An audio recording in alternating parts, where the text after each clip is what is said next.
Greetings, ladies and gents, and welcome to this latest edition of Read T-Fast, where I take old stories I've narrated and update them to modern audio standards. This particular story is called Billy Bob's Space Trucker, and is part of the series. If you're new to the series, there is a playlist listed down below in the description, and as always, I hope that you enjoy. Chapter 36. Chief Sneaky Busybody, Pimford Whistlestop III, was slowly walking through the Grand Matriarch's estate. He had acquired a chef's uniform and was quick to flatten himself against the wall as any of the guards walked by, which he knew any good spy should do. The Crusticans, for their part, would just glance at him as they walked back and then just let their claws click to indicate confusion before moving on by. They had long ago stopped trying to figure out the Geweldians. Once the patrols had walked by him, Pimford would then start walking again, humming the Geweldians' national anthem to himself softly in an attempt to keep his courage up. Here he was, deep in the estate of Grand Matriarch, with pockets stuffed full of sleeping drugs, and no one was any the wiser to his clever subterfuge. Of course, it helped that Geweldians had such an awful reputation for espionage and being secretive, but the fact that he hadn't simply told everyone he was a spy made them figure that he was just another Geweldian, just doing his job. Emily had given him a few tips on how to better do his job while he was here. Don't talk to people unless they talk to you first. Then she also mentioned, don't tell people you're a spy. That was a good one. He'd even written that one down. Finally, when someone asked what he was doing, he should tell them what he was doing, as if he was really who he claimed to be. That one was genius. But it was taking a little time to get used to the idea, so mostly he'd just stare at people who asked him things until they either left or let him pass. The estate was massive, with sections of it submerged so she could be switched between her hunting ground and hunting reef freely. The massive creature also had quite a large number of servants picked from Geweldians. He'd like to think because everyone loved Geweldians, but it was most likely because she knew she could make them cower in fear whenever she wanted, and they doubled as a snack if she got tired of them. Pimford didn't know that, of course. He was making his way through the estate when he slept into one of the side rooms to get out of the halls for a bit. Then he blinked as he looked around the large room filled with art and weapons that were apparently trophies of the matriarch's centuries of life and struggle for power. He'd heard many grisly tales about such rooms for matriarchs, but as he looked around, he didn't see any bodies floating in jars or skeletons or the like, so perhaps the stories were just exaggerated to scare young Geweldians. But he did see someone else in the room, and he froze for a moment, trying to press himself against the wall and flatten out as if he could stop the maid from seeing him. But once she turned, he gasped. Those full, fat cheeks, that rotund body, that luscious full coat. She was the most beautiful Geweldian he'd ever seen. He stood there, speechless for several seconds as she looked at him. "Hello, I'm a chef," he nearly shouted as he tried to control his mind. She was a maid, which meant that she couldn't cook right, but that body, she had to be constantly eating to maintain such a wonderful figure. What if she already had a boyfriend who was a chef? Husband? He didn't see the traditional cake necklace to signify her betrothal. "How are you? Why are you in the trophy room?" Oh no, she was on to him. "Quick, think of something else." "Because I heard the most beautiful maid worked here." "Oh, that's good." "Really? Who?" The Geweldian looked around before she realized she was here alone, and her eyes went wide. "Me?" "Yes." Pimford quickly approached her, taking one hand in his own as he spoke. "I've never laid eyes on a more beautiful creature, not even when I saw the majestic Powello eating its body weight in grains." "Oh, you're so romantic." She swooned for a moment. "But what are you really doing here? You're not allowed in the trophy room." He gulped. I would tell you, but I would have to kill you if I did. I'm on a mission of the utmost importance," she gasped out. "Like the spy?" "I can't say." He pressed his one forearm to his forehead. "Alas, I must not reveal to you what must be done, lest you be a target." "But why are you telling me this much?" "Well, if I don't tell you what I'm doing, you don't know. You just know it's important." She blinked and nodded that, "Oh, That makes sense. So mysterious, she then said as she realized what he was saying. Is it dangerous? Very dangerous. But I can't stress enough that I simply cannot reveal to you why I'm really here. Because if I did, I could not live with myself. Why not? Because then I'd have to kill you to keep my mission a secret. And the world deserves your overwhelming beauty. He saw her blush under the fur with these words, and then she pulled out a handful of emergency snibble fluffs from the pockets of a uniform to stuff into her mouth to help contain her emotions. He groaned as he saw her, cheeks stuffed full of sugary treats, shaking his head as he held her hand and looked away. What's wrong? Your beauty makes me want to give up my task and run with you to the furthest reaches of space. But our very race requires me to complete this. No, she said, cheeks full of food. Yes, I must go now, before I lose the nerve to leave your side. But I shall return, and we shall run away together once I reveal my true identity to you. Do not stray far, my love. I will return. He moved closer, clutching his hands in hers before they rubbed cheeks, and he scurried away. She swooned for a moment and gasped with delight at the thought of this mysterious stranger. Oh, if only she knew what his task was. A guard walked by, looking into the room and seeing the Geweldian clasping her hands together, those fat cheeks bulging with food. His face contorted into what his people would consider a sneer. Why were those little fuzzballs so gross? I saw a mysterious stranger, she said to the guard, bits of food flying out of her mouth. The guard just clicked his claws in confusion and walked away.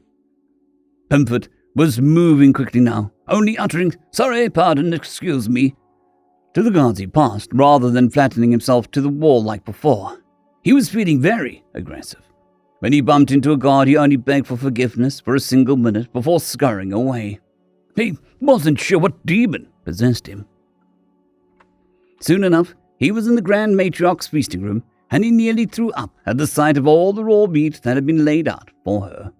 Then he gasped as he saw her towering over the room, at one end of the long table of food that had been set up for her. Turning, the massive matriarch clicked and hissed. Who are you? Chef, my food is already prepared, you idiot. Need to add something to dessert. He was standing straight, eyes wide as he trembled slightly in her presence. She clicked in annoyance and wiggled a long pointed leg at the far end of the table. Desserts are down there. He stood still for a moment. Go get to it, I'm about to eat. He squeaked and quickly scurried down the massive table. He reached into his pockets, pulling out a bag of pills as he found a tray full of white Perkland mush. He started to pull the package of pills from his coat and then fumbled it, but nearly dropping it as he heard some sort of blood-curdling screech. He clutched the package to his chest, looking down in horror as he assumed that he'd been found out. But instead the matriarch was just leaning in and shoveling the food into her mouth. He gasped as he saw how quickly she was moving down the line and quickly tried to pull the jar open. But it had one of those damn pinch twist locks. He struggled with it, looking on in horror as the matriarch ate tray after tray of food that had been left out for her. She was past the appetizers. He pounded the lid on the side of the table, jerking it and twisting it as she got closer. When she was halfway through the main course, he finally got the top off, dumping the pills into the white mush and stirring it up with a spoon someone had left behind very quickly, just as she got close. Her bulk moving slowly on those many legs, as he squealed and held the tray up for her when she got to him. Humph! You'd better have not messed this up. There were stains around her face, bits of things dropping from her mandibles.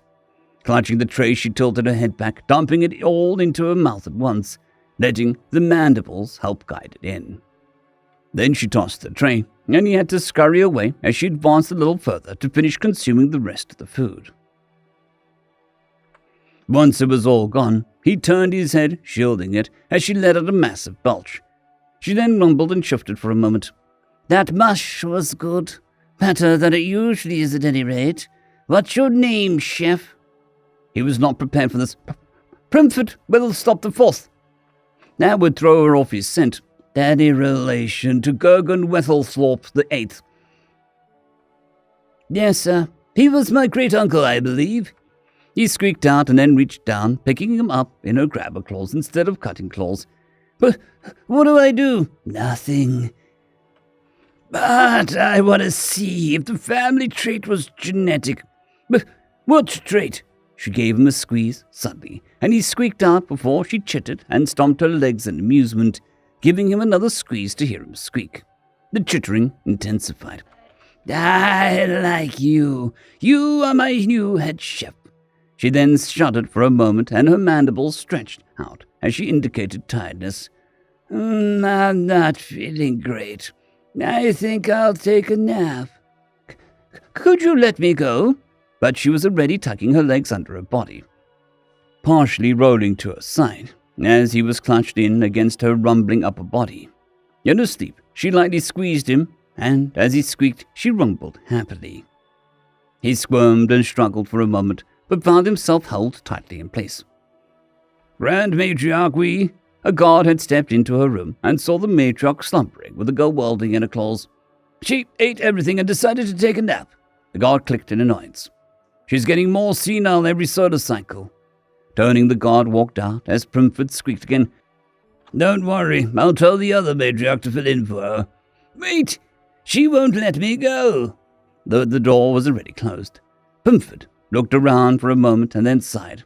Well, I guess I'll wait to be rescued by Mr. Billy Bob, savior of the Geweldians.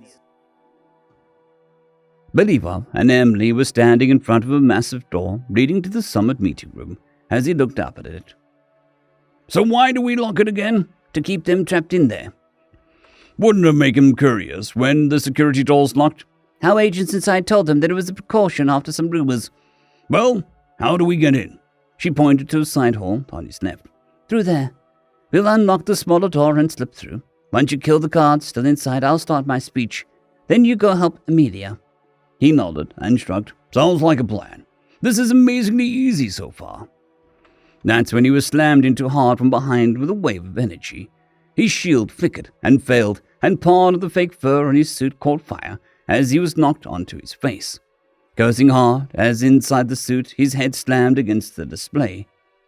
Quickly, he rolled onto his back, seeing a crab with a matter slammer up on the balcony that he'd missed trying to reload. He pulled the ZF-1 up and fired at the same moment as the crab. The bullets tore through the guard, sending a shot wide. But as it hit one of the walls and sent out a shower of debris, the chunks pressed the red button on the side of the ZF-1. Billy Bob cursed louder still and tossed it as far as he could, pulling her down and shielding her as the pod exploded. Once it was over, he got up, checking to make sure Emily was all right as he remembered some of his fur was on fire, and then dropped back down, rolling around on the ground. Jesus Christ, this is the first time that I was actually useful. What? What was useful? Having an exploding weapon? How was that useful? Emily cried out as she got up and dusted herself off. Billy Bob had put out the fire on his suit and stood up, still partially smoldering as bits of metal could be seen now. No, not that. That was unfortunate. But I finally used stop, drop, and roll. The way they taught it in school, I thought we were going to be on fire far more often in our life than we really are. Then again, it's an American school, so maybe they just played safe. Seriously, Billy Bob, why did your weapon explode? Oh, some debris hit the self-destruct button. Why does your weapon have that? So you can make it self-destruct? Is this some sort of trick question? He shrugged then, moving back over to the black bag. Okay, no more ZF-1, that's cool. Still got this, especially because I've just been dying, figuratively, to try this one. She stepped by him, walking down the security hall.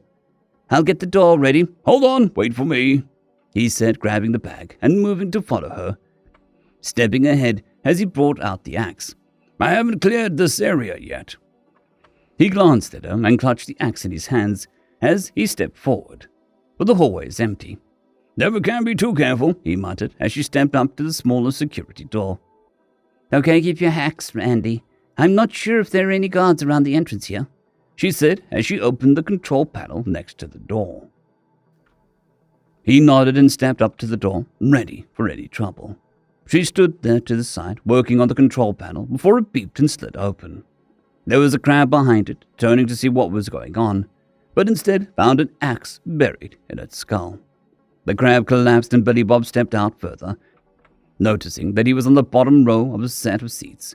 Out in the center, he could hear talking and quickly pulled the final weapon free of his bag. There was supposed to be some fancy hamster, even more important than the one from the Rosie that was here, and he would start to demand answers from the crabs about some sort of past crimes when he got the signal. From what Billy Bob could hear, that discussion had already started. It didn't sound like it was going well. When he got to the main floor, the matriarch they'd sent to replace the ginormous one was out in the center, pointing her claws at a cowering hamster in fancy suit and top hat. "How dare you accuse us of this? Have all of you forgotten who saved the council in the regulation wars?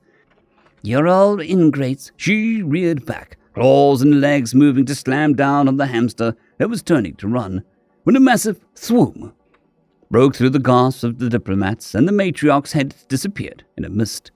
A large hole appeared in the ceiling beyond her. The body collapsed lifelessly as ichor and mucus started to pour out. There were more screams and gasps as Billy Bob stepped into the light, holding the Barrett 1 caliber rifle. On the side of the receiver was supposed to be printed anti-material rifle, but Billy Bob had scratched out material and written everything beneath it in red ink. "Attention diplomats, America has arrived," he broadcast on his suit speakers, and as the few remaining crabs in the summit room charged out, he killed 2 with a single shot that ruptured their upper bodies, and then dropped his rifle so that he could cleave an axe through the last of them after catching 2 energy blasts to his right arm, which was now showing even more metal through the fraying fake fur. He looked around at the cowering diplomats and back at Emily. "Anyone you're worried about?" "The Greslin," she pointed to the fish cop counselor in the exosuit. "I'm unarmed," the Greslin said quickly, raising his metallic arms. Billy Bob glanced back at Emily, who thought it over for a moment and then looked up at Billy Bob. "He's probably fine. I still have an energy blaster just in case. Get out there and help Amelia." She pulled out her pocket dimension, and he nodded, grabbing his rifle again as he headed towards the door. He was down to the shotgun, the rifle, and his axe, but that was more than enough for him. He probably wouldn't need to use the shotgun again until he ran out of 1 caliber ammo. "Have fun blowing their minds. America's #1, he said, shouldering the rifle to raise the single finger from one hand to the assembled diplomats before walking back out the security door. "All right, Amelia, seal up the summit room. I'm on my way outside." "Good, the reinforcements are here. We could use the help," Amelia said as he grinned inside the suit and broke into a jog, taking large bounding leaps down the hall he'd fought through since the gravity here was so low. Soon he was back in the loading bay he'd decimated before. As he stepped through the open door, he looked around the compound. He could see smoke rising above several broken armored crabs and a hole in the perimeter wall. Much like the guards inside, he noticed these armored shells were much fancier looking than he'd seen so far. Didn't seem to help them from being turned to scrap, however. Amelia in her power suit was standing in a garden of burning flowers, crab corpses all around the clawed feet of its suit. Billy Bob glanced around and noticed a few of the other Libertonian commandos on the rooftops of the buildings surrounding the Capitol building. They would dive down onto the advancing crabs in the streets, fire off a few point-blank rounds, and then fly back into the air before the crabs could lock on. It wasn't a bad plan, but he couldn't fight like that. He looked up at the massive Capitol tower above him. About 10 stories up, he noticed an exterior ring, some sort of massive balcony that circled the tower. "Amelia, I need you to get me up there." He pointed up as she followed his finger. "But you can't fly." "Why do you think I need you to get me up there?" "I mean, how are you going to fight from up there?" "Don't worry about that. Just help me get up there and I'll provide you cover." He approached the power suit as she leaned down, giving him an awkward hug as he gripped the power suit. Leaning back, she then leapt into the air, the jets on the power suit boosting them into the sky before she landed on the balcony with a crunch. After dropping him off, she turned and jumped, aiming to land in the middle of another wave of advancing crabs. Billy Bob quickly surveyed the area as he had commanding view of the city. Five broad avenues split the city into districts for each of the founding species. The streets leading up from the fish cop and ass crab territory were the only ones that seemed to be busy leading troops, police, and ceremonial guards towards the Capitol buildings. Thankfully, they shared a border, so he only had to cover one angle of approach. He tossed the bag down, pulling out the full magazines that he had for the anti-everything rifle. 10 magazines with 10 rounds each, 7 in his current magazine and 1 in the chamber. This was the sort of word problem he wished he had back in school. With 108 bullets, how many Xenos can you kill? Depends on how good your shot you are, he answered in his head with a grin. He crouched down behind the edge of the balcony wall, supporting his rifle as he took up the best position he could. Hey, Amelia, they need the signal clear to broadcast whatever Emily is saying inside. But did you guys also patch into the city PA? Yes, why? Can I have access? Hold on. He waited as he began to examine the streets and buildings ahead of him through the scope of the rifle. He wished he had a spotter. Hell, he wished he had his older sister around. She was the best shot in the family. All right, your implant should have access now, Amelia said as he grinned. Quickly scrolling through his playlist, he selected a song with a grin. Aiming through his scope, he saw a crab on the main avenue waving other fish cops and ass crabs forward. Looked important. Then he started the song up and pulled the trigger. Just as the first heavy bars of the Stars and Stripes Forever began to blare out of the city's PA system, the 1-caliber bullet struck the upper body of the crab, turning it into mist. The round had dropped far less than he expected, which reminded him the gravity here was lower, so the bullet would drop less than usual. Either way, he was grinning as the soldiers began to huddle down, unsure what just killed the officer. Christ, they've never dealt with a sniper, he muttered and took aim at the armored crab before pulling the trigger again. The buck of the rifle was strong even with his power suit, and he chuckled a little at the feeling of firing a weapon that would literally break his arms if he fired it without assistance. He shifted his aim and fired another armored crab. He could hear his mother in his head scolding him for being so lazy and simply aiming for center mass. But he didn't have time to get fancy. Or the skill, if he was honest. Even so, center mass did fine as the massive round slammed into his targets, killing them outright. Finally, they began to scramble for cover, slowing their advance considerably as they had no experience in dealing with snipers. He was sure the computer targeting eye patches must be able to make this sort of shot. But it seemed they were all geared for close-range combat. Those matter slammers were only things he'd seen used at any decent distance. They also weren't very familiar with ballistic weapons, as some of them were hiding behind trash cans and signs as if that would help. He couldn't help himself as Stars and Stripes Forever continued to assault their ears, or whatever the crabs called their hearing things. He began to time a few of the shots to the music, settling into his position as he fired round after round. The crabs and fish cops were now finally starting to split into smaller side streets, moving slowly, even as he fired a round through a wall or corner of a building to hit the target. Compared to a dense human construction, the buildings simply couldn't stand up to high-powered sniper rifle round, especially ones the size that he was using. This let the Libertonian commandos hop from roof to roof, firing down at the enemy. They weren't aiming, more just blindly firing, but their energy blasters had a lot of targets to hit, even if they weren't choosing their shots. Billy Bob had gone through about half his ammo before he discovered his mistake in playing loud music while not having anyone to cover his back. He felt something slam into his side as his head slammed forward within the suit, making him glad for the pad that protected his face. He started to roll over just in time to feel something sharp pierce his right leg and along his ribs as he cried out. Some of the ceremonial guard was still in the tower, it seemed. He was looking up at a crab with one of those energy blasters standing over him with more behind. But Billy Bob was high-gravity human in a power suit. He gripped the crab's leg that was piercing his leg, ripping it off as it chittered and staggered forward. Rising up, he grappled it and turned, tossing the Xeno off the side of the Capitol balcony. It screeched as it fell, and Billy Bob turned to the next crab. It fired the energy blaster it held, hitting him square in the chest as he felt the heat flash through the power suit. And more of the fur got burnt away to reveal the metal beneath, making him look like some sort of Terminator Bork. swinging out with his left to clobber the crab in the face. It staggered back into the crabs behind it as he quickly picked up his shotgun. He didn't need to aim at this range, as he just held the trigger down, rowing the crabs away with a hail of buckshot, splintering and punching through the walls behind them, as he hosed the room beyond as well with fire and lead. He panted for a moment as he stared at the wreckage and quickly reached into his bag, pulling out his last real weapon he had, the front of it red, based towards enemy. He armed the claymore and jammed it into the corpse of one of the crabs, facing the way it came from before examining his internal screen. Yes, wounds detected. How's this thing work? The space goblins had combined their tech with some human systems, and he noticed there was a human-engineered medical system inside. That was probably safe, since everyone had slightly different anatomy and biology. But he figured it would just inject him with that medi-biogel stuff. So he got a surprise when he activated the system and heard the computer reply, "Stapling? Stapling? The fuck does that mean?"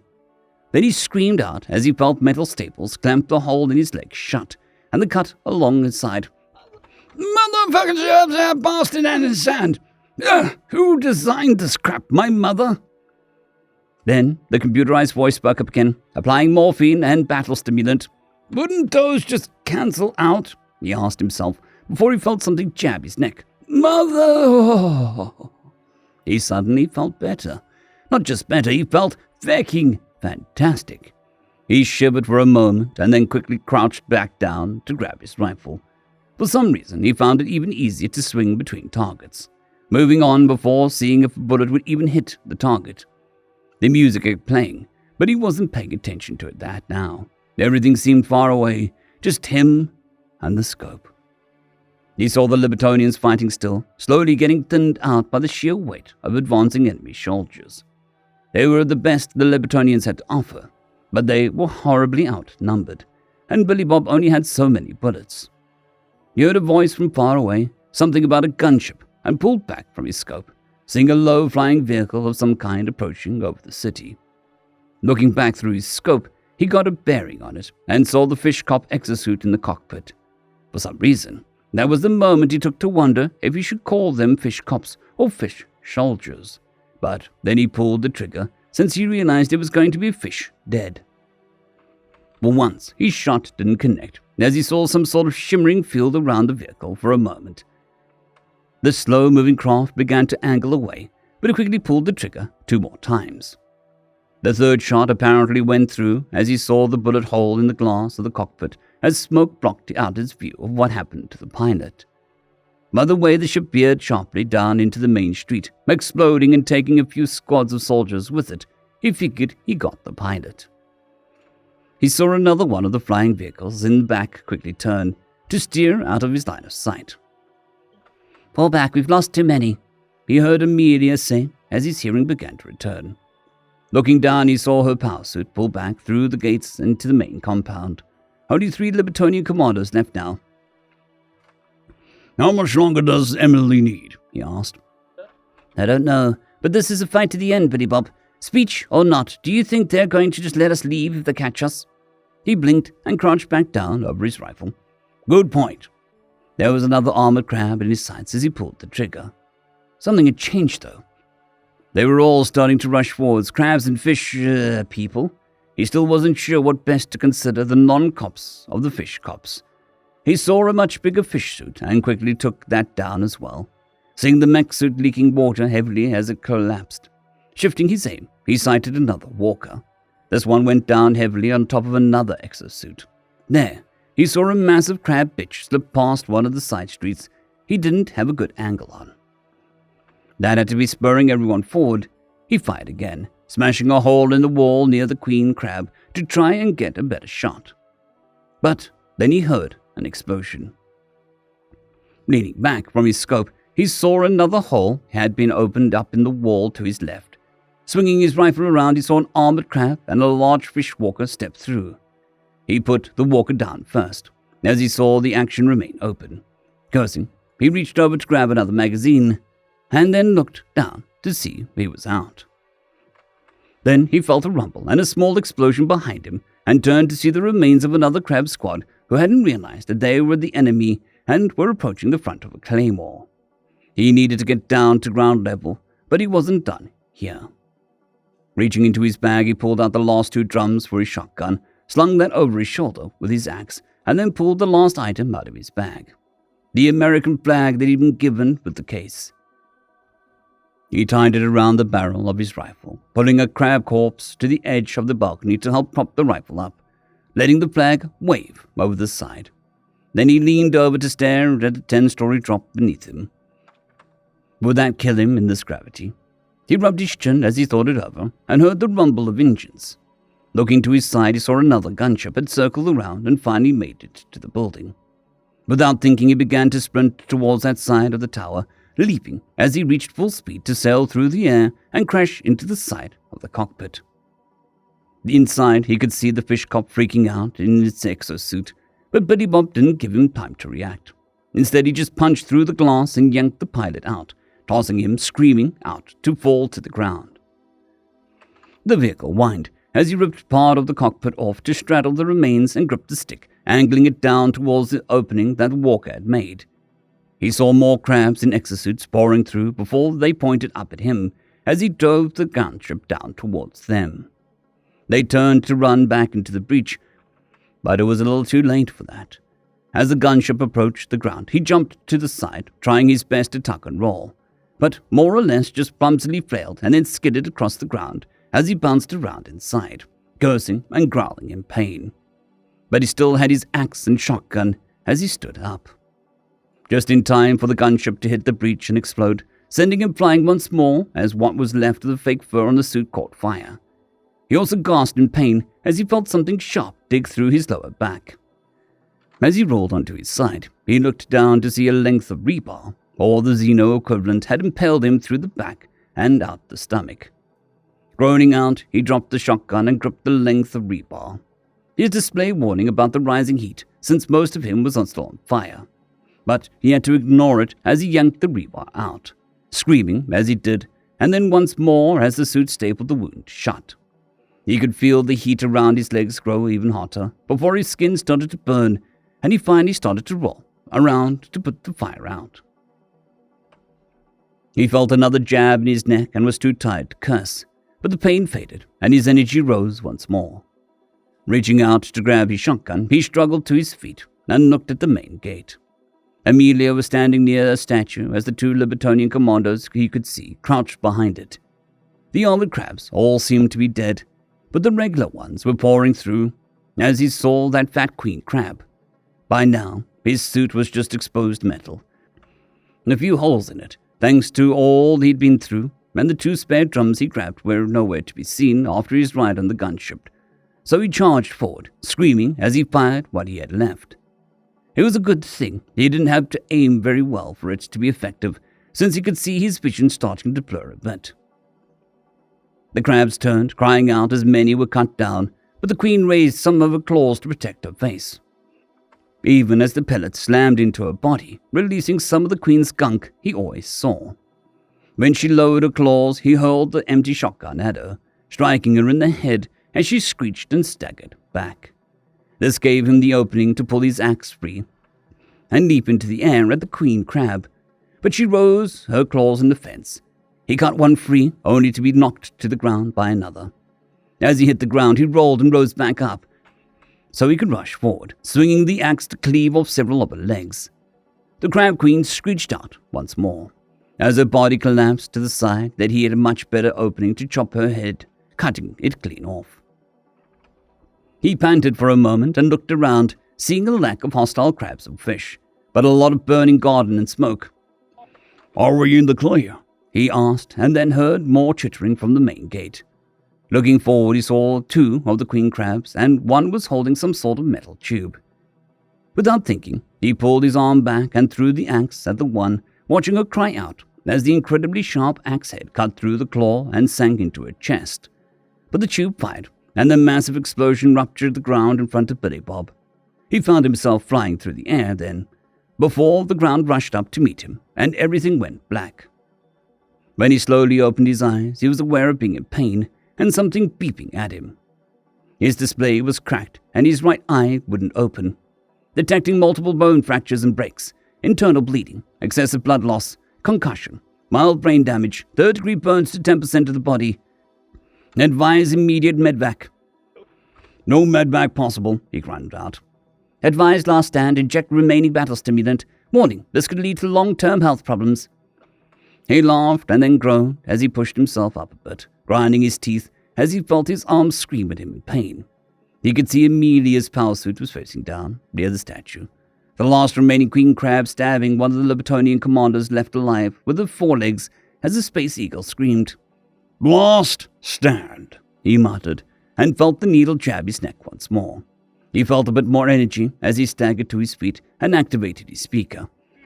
Hey, you ugly sack of crap! The queen crab looked over at him, dropping the commander who cried in pain as he hit the ground. The human, you shall die slowly for what you've done, the trouble you've caused. By people you've killed, we'll make you live for years before the sweet embrace of death. You're a stupid witch. All your arseface kin are stupid fecking witches, except I'm not even sure you're worth being called a witch, since they're more useful than you, trash. She hissed in anger and skidded forward, grabbing him in her claws as she lifted him into the air. Battle stimulant or not, he couldn't fight the damn thing. She hissed in his face, Your kin shall be slaves when this is over. You'll live to see them in chains. You'll watch us wipe your feathered friends out of existence. He could feel her claws cut through part of his metal on the sides of his suit as he got an idea. He pulled his arms out of the power suit arms, wiggling them down into the torso of the suit's sides. You're just delaying my death because you don't have the balls to kill me. You fear me and are trying to make me admit to being scared. Well, I'm not. You're just an arse-faced crab like the rest, only fatter and uglier, and even stupider than the ones I've met so far. I'm looking forward to the day my people are eating what's left of you with the tartar sauce. She hissed out, and claws sunk deeper through the metal of the suit. He gasped in pain as he felt the claws cut his arms, but the legs dropped free of the power suit since there wasn't enough metal to hold them in place, and he dropped out with them. The claws scraped up along the outside of his arms, but as he hit the ground, she stared at the upper portion of the suit in surprise. Stepping back to get a better look at him, he was already grabbing the M1911s he'd kept inside the suit.